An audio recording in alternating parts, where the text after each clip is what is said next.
Hi,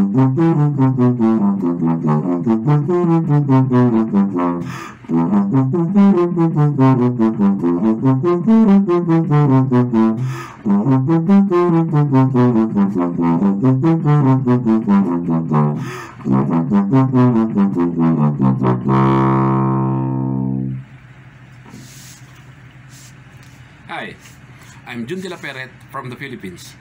I am the Principal Tuba of the Philippine Philharmonic Orchestra for 23 years and also teaching at the University of the Philippines College of Music.